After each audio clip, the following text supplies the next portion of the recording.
Hello बच्चों, बहुपद chapter के वीडियो नंबर 20 में आपका स्वागत है।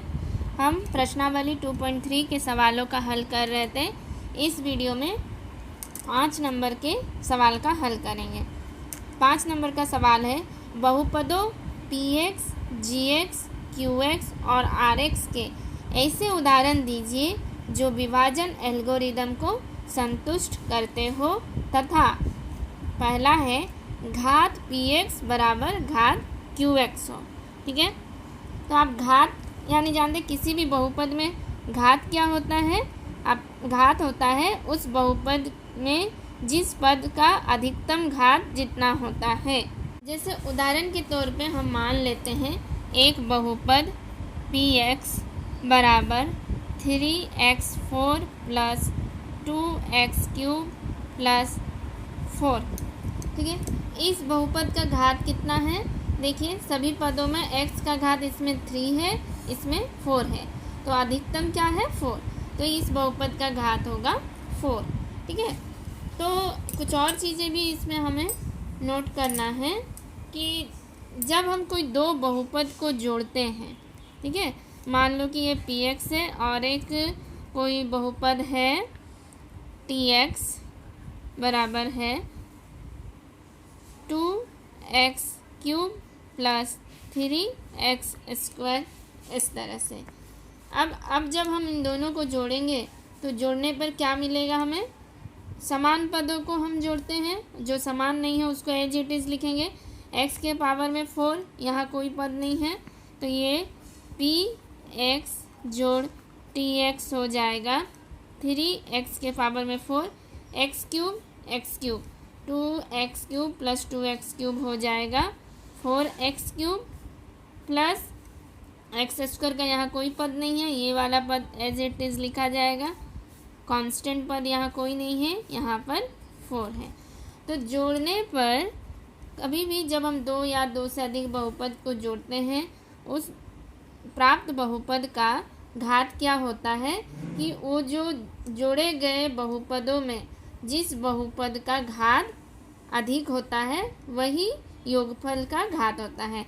इन दोनों में घात किसका अधिक है, इस बहुपद का कितना है 4, तो ये योगफल में भी घात कितना आया 4।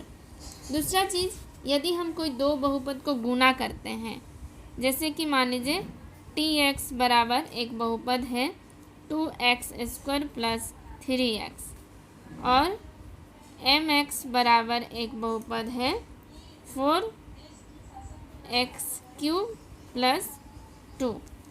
इनको जब हम गुना करेंगे तो सबसे अधिकतम घात वाला पद क्या होगा, ये 2x गुना 4x³ जब होगा तो 4 है 8, x इसमें 3 है, इसमें 2 है, तो 3 4 8x के पावर में 5। तो गुना करने पर प्राप्त गुणनफल का घात होता है दोनों बहुपदों में जो अधिकतम घात वाले पद हैं उन घातों का योगफल। जैसे ये अधिकतम घात 4x³ है, इसमें x² है, दोनों का योगफल 2 प्लस 3 5। ठीक है, तो ये चीज़ आपको याद रखना है। अभी हम आते हैं हमारे सवाल पर। हम लोगों को ऐसा निकालना है, उदाहरण देना है px, gx, qx, rx का जो विभाजन एल्गोरिदम को संतुष्ट करते हो। विभाजन एल्गोरिदम क्या है, विभाजन एल्गोरिदम px बराबर gx गुना qx प्लस rx।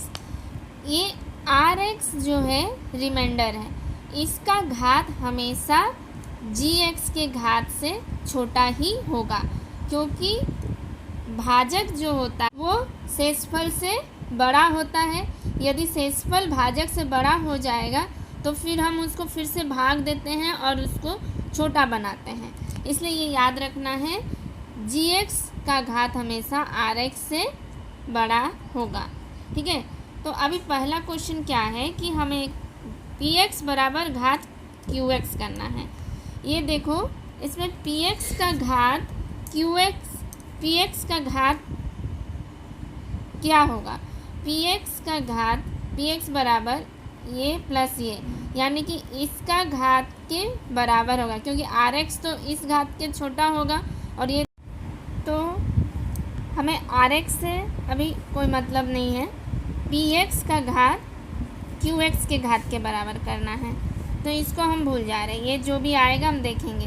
तो यदि हम पी एक्स का घात 1 ले रहे हैं तो क्यू एक्स का घात भी 1 लेना होगा, और क्योंकि हम जानते हैं पी एक्स का घात इन दोनों के घातों के योगफल है, तो क्यू एक्स का घात अगर 1 हो गया तो जी एक्स का घात हमें 0 लेना होगा। तो इस तरह से हम उदाहरण दे के देखेंगे। जो पी एक्स की घात होगी वो इन दोनों के घात के योगफल के बराबर होगा, और यदि बोल दिया है क्वेश्चन में पी एक्स और क्यू एक्स का घात समान होना चाहिए, यानी यदि हम पी एक्स का घात 1 ले रहे हैं तो जी एक्स का घात 0 लेना होगा और क्यू एक्स का 1। यदि हम 2 ले रहे हैं तो भी क्या करेंगे कि जी एक्स का घात 0 और क्यू एक्स का घात 2 लेना होगा। ठीक है, तो अब हमें ऐसा एक उदाहरण देना होगा। तो हम 2 में क्यों जाए, हम 1 वाले में ही रहते हैं। 1 घात वाला कोई एक बहुपद मान लिया पी एक्स बराबर 2x प्लस 1, ठीक है। और जी एक्स क्या करना है, जी एक्स ऐसा लेना है जिसका घात 0 हो, यानी कि एक अचर पद हो। तो हम एक अचर पद 2 ले लेते हैं। ठीक है, अब हम क्यू एक्स और आर एक्स निकाल सकते हैं। तो पी एक्स, अब हमें क्यू एक्स बराबर क्या होगा, 2x प्लस 1 से 2 को भाग देंगे, 2